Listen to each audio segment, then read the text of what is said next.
Thank you for your patience. I'm going to call the November 15th meeting of the Woodbridge Board of Education to order at 7:19 p.m. with a reminder to all those watching and participating to kindly mute your microphones to avoid background noise. This meeting is being conducted as a hybrid meeting consistent with sections 149-153 of Connecticut Public Act 21-2. The public may attend in person or attend electronically via WebEx. To those people who are in person, I remind you that you need to be masked in the school building unless you are speaking. The meeting is being recorded and the recording will be available on the district website.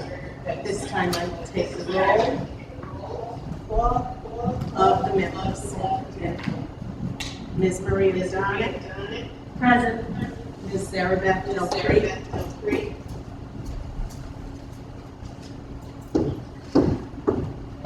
I believe Sarah Beth's on her way. Dr. Jay Jaya. Present. Ms. Brooke Hopkins. Present. Mr. Jeff Hughes. Here. Mr. David Ross.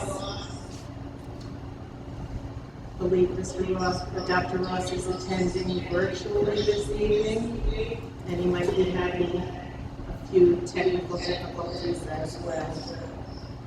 Dr. Mike Strandler. Here. Ms. Erin Williamson. Here. And I'm the chair, Ms. Lindsay Isaac. Staff in attendance this evening include Dr. Jonathan Budd, Superintendent, Mr. Richard Hewitt, Interim Director of Business and Operations, Ms. Cheryl Cecil, Director of Special Services, Ms. Annalise Sherman, Principal, Mr. James Sapia, Assistant Principal, is attending virtually, and Ms. Marsha DiGiero, Clerk of the Board, is virtual. Also, Mr. Vito Asparo, Facilities Manager or Director. He'll take either. Great, thank you. Do we go to the flag again? Yeah. This evening, I'm going to ask that everyone please stand for the Pledge of Allegiance. Pledge allegiance to the flag of the United States of America and to the republic for which it stands, one nation, under God, indivisible, with liberty and justice for all. Thank you. I have checked with our secretary, Ms. Del Creek. There is no correspondence this evening. Is there public comment? If you public comment, you can raise your hand in the participants list or the public.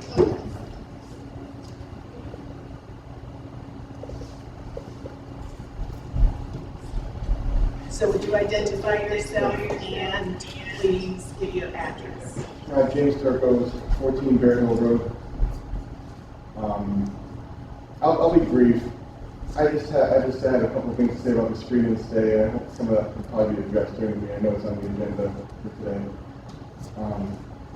But there's one thing that jumped out at me was we're doing the 14-day screen and stay surveillance period, whatever you want to call it. And that is in lieu of the 7 or 10-day quarantine period, based on whether or not you get a test during that time. But those who opt for screen and stay, my understanding is that days 8 through 14, they're under those additional restrictions with PE and music or whatever else would create extra droplets or whatever it said in the state guidance. That doesn't make any sense to me. I think that this is part of a trend of certain things just not making a whole lot of sense that has been going on this entire time. I think that like transparency and having rationale provided for everything that is done in terms of policy and guidelines builds trust between parents and administrators and regulators and whoever else is involved in all these decisions. And I've been following, obviously, this for the last year and a half, all this stuff, and it's usually not, usually the conversation ends somewhere around, we're following the science to keep everyone safe. And while that's a goal for all of us, it also doesn't add a lot of context to what goes into a lot of the decision making beyond we're following the experts. And that's just not good enough for a lot of people as an end-all be-all explanation. There's just other examples, like the quarantine policy based on vaccination status. At this point, even after the CDC even said that we're not stopping spread and transmission, it seems more punitive to people who didn't get the shot, more so than keeping people safe based on scientific evidence. And it's not just, and that's just one example. So I'm hoping that the screening state specific thing can be addressed. Maybe a board member will inquire about that for whoever is, I don't know if anyone from like QVHD or this health consultant around the call tonight or anything, but hopefully we'll have some information about what went into some of these decisions, what continues to go into some of these decisions. That was about all I had to say. Well, thank you for your time. Thank you, Mr. Davis. I apologize for not reading the statement regarding public comment, but you may remember it from the last time. Is there any other public comment?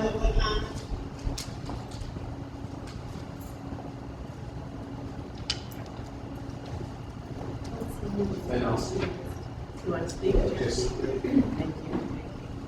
Jeff Luck, Woodbridge. I'm going to read the statement so that I follow. The board welcomes public participation and is appreciative of the feedback we receive from the community, whether it is through letters or public comment at meetings. If you are making a public comment at tonight's meeting, please be aware that the board will not respond to any comments made during the public comment period except to clarify issues. We will take into consideration your comments, and when appropriate, district administration will follow up with you at a later point in time.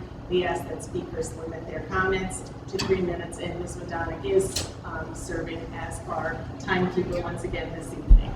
Thanks, Jeff. No problem. It's going to be brief. Listen, we all know we're here. The kids are in school. Appreciate everything that's being done. But I also know that some of the things that they're doing is a little slow. Getting into the cafeteria, I'm hearing it's been a little disastrous, again, from my daughter's perspective. 2 at a time, can only sit together. She's like, we can't really talk to each other. And I'm just going back to what's going on outside. These kids, and I have photos where they're playing ball, they're playing basketball, they're on top of each other with 50 to 150 kids. I have pictures of this. And I think we just got to start opening things up a little more, a little quicker, get these kids back to a normalcy of being together and not segregated, not with the mask still. I mean, I understand. I'm sorry, Jeff, they're having trouble hearing you, so I just, they're saying. Online. They're Oh, trust me, you want me to talk louder? I'll talk louder. Can you hear Mr. Luck now? Might have to come closer. Where's the speaker? I unmuted on my phone. Can you hear Mr. Luck now? I didn't know so many people wanted to hear me speak. Thank you all. I was just saying, these kids are still going into the lunchroom now. Yes? Hey, Jeff, you can unmute on your phone. I unmuted on here. Yes. Okay, so we'll address that. Both. I'm going to bring my computer over. Unmute. I unmuted I'll on unmute. Both Mr. Chirkos and Mr. Luck are in the room with us, but they're also on their phone. So I think Mr. Luck's going to start again first. So, I think you can all hear me now. Fact of the matter is, one of the things I wanted to address was, I know they're trying to get everything done here, keep these kids in school. But one of the issues that I'm hearing, and I don't want to use the word issue, but one of the concerns is in the cafeteria, they're trying to get these kids in. They're 2 at a time, they're sitting 2 at a table, they're not really allowed to speak to each other. And what I'm trying to get at is these are the same kids that are outside playing baseball, There were practices. I have pictures where my kids are 150 kids at a pop, at travel ball, basketball, softball, and they're all together. And I think we really need to start opening up and letting these kids be together. The masks got to start coming off. There are schools now in California that are now fighting and just saying, you know what, we don't need the money from the state and having that held over them and the threat, that we should really start taking ownership of our kids. And the low positivity rate here is still 2.5%, and really just try to get this thing going a little more rapidly than it is. So thank you very much for your time. I appreciate it. Thank you, Mr. Love. Mr. Turcos, would you like to repeat your statement so that people can hear I it? got Beecher not here. They weren't able to hear. They could not hear you. Let's speak loud. Clarify. Okay, I'll be able to do for this time, I guess. Can you hear me now on the call? Could someone who's home put their thumb up? Jimmy, can you hear Mr. Turcos now? Yes. Hello? Yes. Maybe? Yeah? Okay. Yeah. All right, James Turcos, 14 Bear Hill Road. Thank you. And for benefit of everyone in the room, they'll hear it again, but I just had a question about the screening today that I'm hoping will be addressed during tonight's meeting. About the, see, I didn't have a written statement, I just said it, whatever, so it's going to be different this time, I guess. My understanding is that there's a 14-day period for the surveillance for the screening stay, if you choose that option, if you're a contact. And that would be in lieu of the 7 to 10-day quarantine, depending on whether you get a negative test. And it just doesn't make sense to me that days 8 through 14, you're under the higher restrictions of no singing and like, no PE and no whatever it is with music and PE, or whatever else from the state guidelines. Whereas if you choose the quarantine option on day 8 or day 11, whichever, whether you get a test or not, you're back full force without having the restrictions. That's my understanding. And if that's the case, it doesn't make any sense. And it's just a pattern of sequences of events that don't make sense throughout this pandemic in terms of what we're doing for mitigation and whether there's really sound science behind all of it, or whether it's more political in some cases, or just easier to be as risk averse as possible when in doubt, which is great, I guess, in theory, but we're 20 months into this now. And I mean, just things like the quarantine policy not necessarily making sense. Like, vaccinated people never have to get a test, never have to quarantine, they never have to do anything, even though maybe there's reduced transmission for them. We don't know. There's no exact numbers, I guess, but CDC said that they can still contract it and transmit it. So now, so it seems more like we're just punishing the people who didn't get the vaccine for whatever reason, rather than actually doing everything you can based on science to keep people safe. And we don't get a lot of discussion from people who are decision makers necessarily based about the rationale that goes into it, and what, I want to see the science, I want to see the studies and the data. It's not usually discussed or provided. I know that we leave that to the experts, but sometimes leaving it to the experts isn't always good enough, because people want to understand why things are being done. And as much transparency as possible builds trust between the parents and the families, and between them and the administrators and public health people, and QVHD and health consultants for the district, and whoever else is involved here. So I'd just like to see a lot more transparency in some of these decisions that goes beyond the following the science. And that was about it. I don't know if the first time or the second time was better. We're both bad. But thank you. Thank you. Mr. Turcos, thank you. Moving on to item 2 on the agenda. Oh, did you see someone else?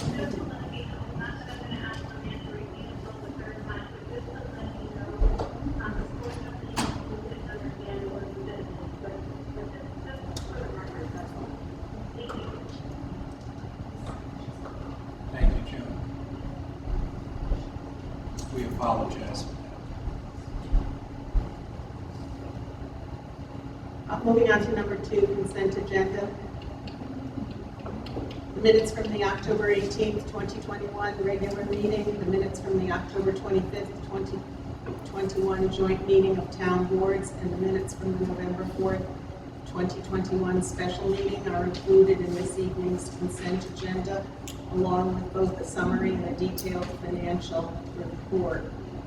Also included this month in the consent agenda is the acceptance for 30-day review of policy 9273, civility. Is there anything that the board wishes to extract from tonight's consent agenda?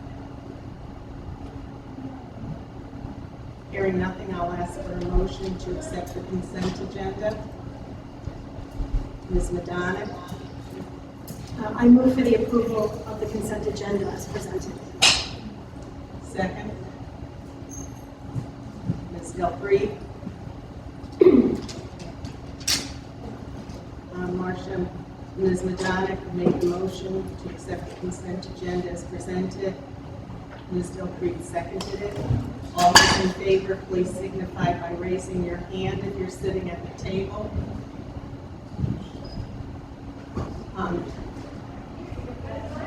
Dr. Stramler, you're voting in the affirmative. And Dr. Ross? Yes, it's unanimous, Marcia. Thank you.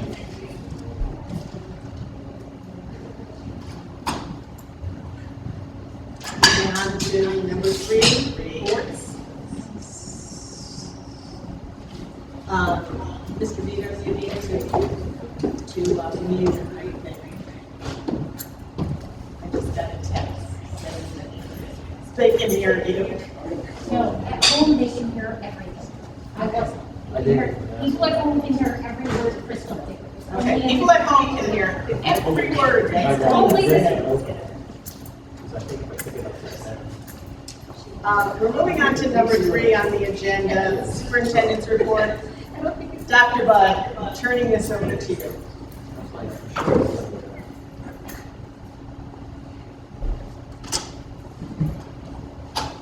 Dr. Stramble, you're on my screen, so can I ask if you can hear me?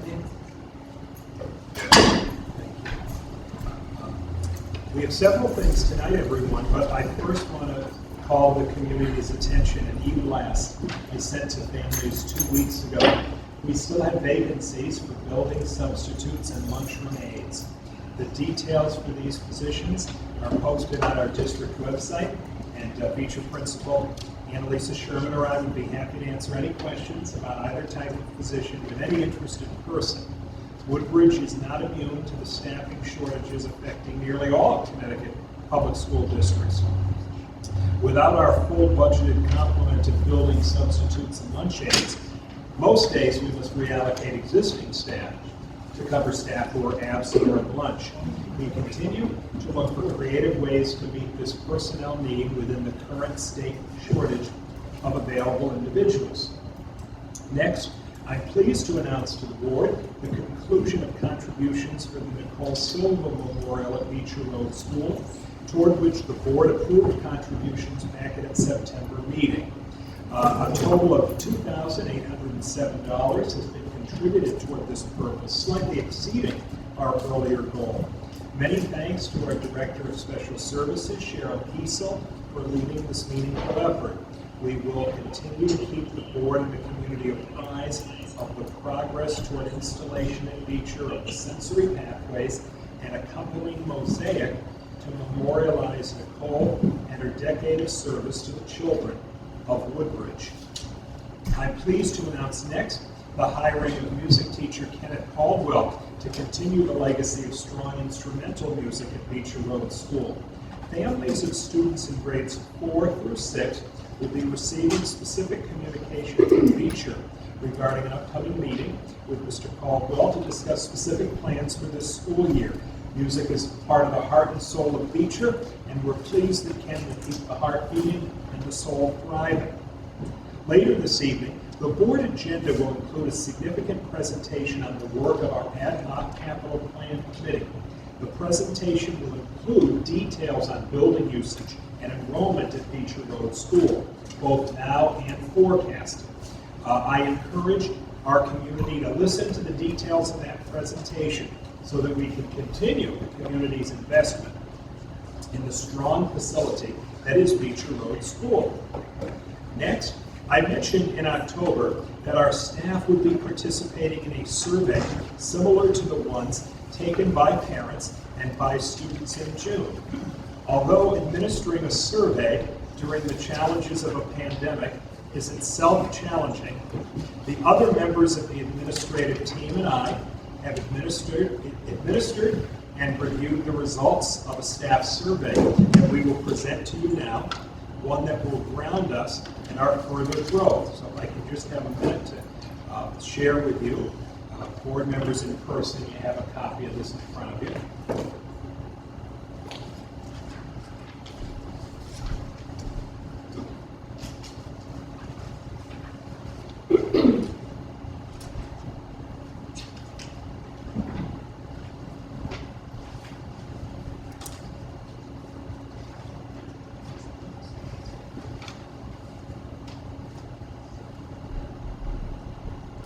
Maria, you're on my screen. Can you see it on your screen as well? Yes. Okay. Ms. Sherman and Ms. Kiesel will be presenting with me, but I will start by pointing out foundationally what we also had used as foundational points with the parent survey and the student survey in June. Staff surveying has been implemented by the district relatively recently, more recently than family and student surveying. It began in 2018. Staff surveying was used again in 2019. And the prior Board of Education had a meeting in 2020 to implement a staff survey, but it was not implemented due to the pandemic. And as Ms. Sherman explained at a prior meeting of this board, it was determined to survey staff in early fall. And that's what you see here in the response rate. The survey questions are the same for certified staff and non-certified staff. However, occasionally the wording differs. So for example, the certified staff might be asked about students they teach, whereas non-certified staff may be asked the exact same question about students in the school. So the basics of each question are the same. You see the response rate there, 71% of total staff, 85% of certified staff, 52% of non-certified staff. And before I turn the presentation over to Lisa and Cheryl and rejoin at the end, let me just say a bit about the flow. The survey captures data like it did for the parents and the students in 5 main categories.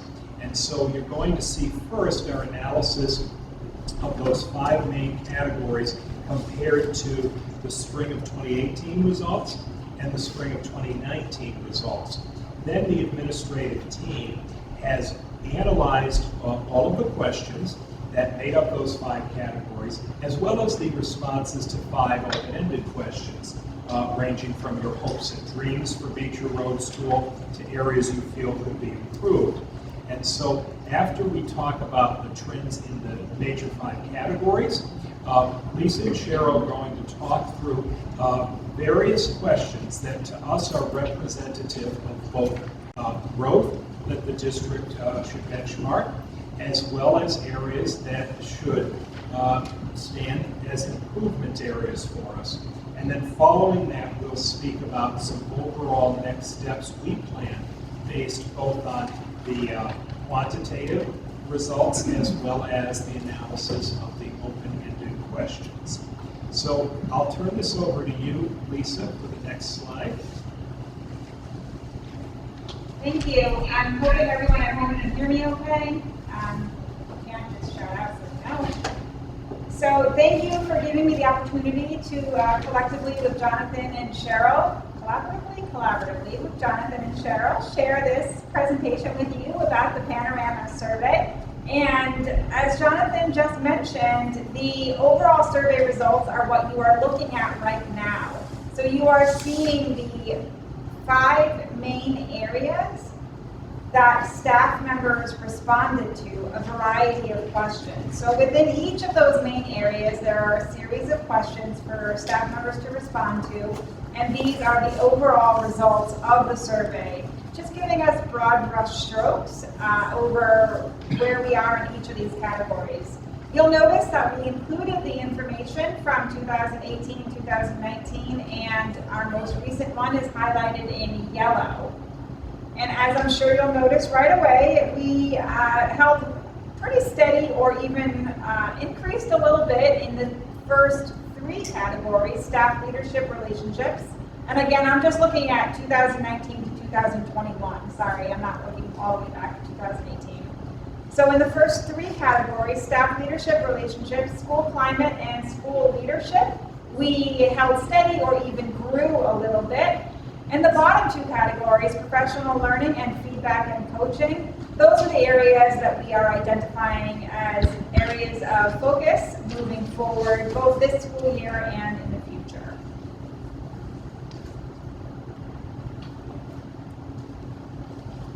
And on the next part, the staff survey has, these are some questions that we had. As you can see, they're separated out with the certified staff and the non-certified, and the top part is the percentage that answered favorably.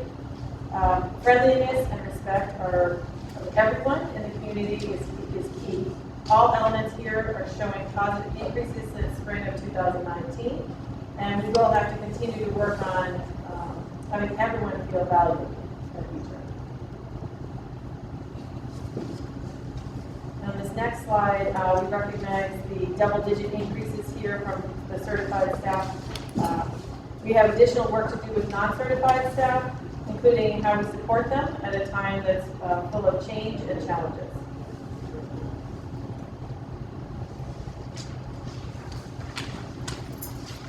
So on this slide, this continues with looking at some of the areas that we have some increases, but at the same time, we are recognizing that there is definitely work to do. So you'll notice that there is both the certified and the non-certified staff in these responses, and there is a split in some of those responses. We do know that one area of need for us is around professional development. That came through the survey in both the overall results and in some of these key areas. And we also are noticing in this, especially in this non-certified staff and certified staff, that the non-certified staff are definitely an area of need with the additional support, and that will definitely help with the professional growth area. Moving on, these are areas that we identify as strong areas of need for us, and one of these is around the area of communication. You'll notice that that came out only 26% favorable, and we know that this is a goal, that communication has been a challenge. We are working to meet it, and it is an overall goal. Actually, it's an overall goal for all of the teachers and all of us. So it is a school-wide goal to improve our communication as a school community, and we certainly include ourselves in that school-wide goal. We are also aiming to increase our morale in this challenging time. It continues to be a challenging year after a year that was already very challenging, and we know that our professionalism and our morale and leading with a positive energy and a positive spirit is something that we have to continue to focus on this year, and this survey definitely confirms that.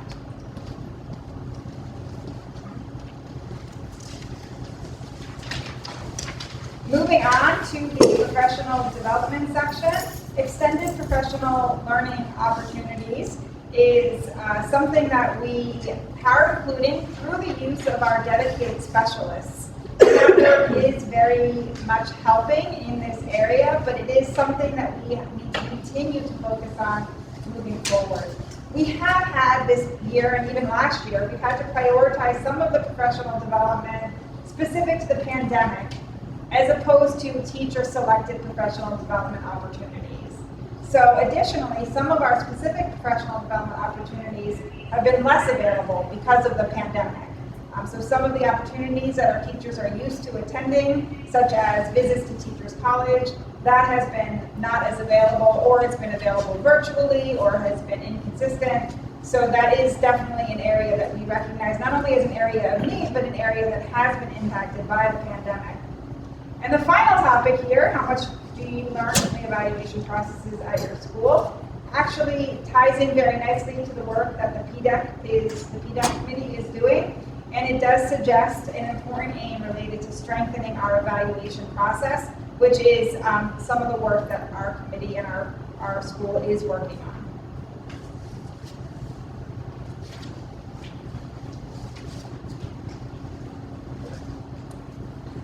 The really nice thing, actually, it's always nice when everything ties together beautifully in education, and what we noticed from this survey is that some of the work that we already set for ourselves at the start of this school year ties in and is aligned with some of what we learned from this survey. So, for example, the strategic planning process is one area as a district goal that we are planning on working on this year, and we are diving into that work to help align the mission and the vision, our guiding principles, our goals for the year, and really get us all sort of on the same ship, moving in the same direction with the same focuses. The social and emotional needs of all of our students, including those returning from remote learning, is one of our school goals. Social, emotional, morale, staff morale, taking care of our students, supporting our students and their emotional needs was definitely a theme within this survey. And then finally, one of our goals is around communication, which obviously we identified as an area of need based on the results you just saw.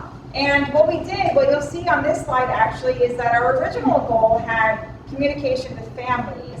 And in the interest, as we were talking about it, we realized that we had to include communication with staff as well. So it is one of our goals as administrators, but we had not captured that in our initial writing of the school goal. So we're actually updating our school goal to reflect that change so that staff and families' communication is included.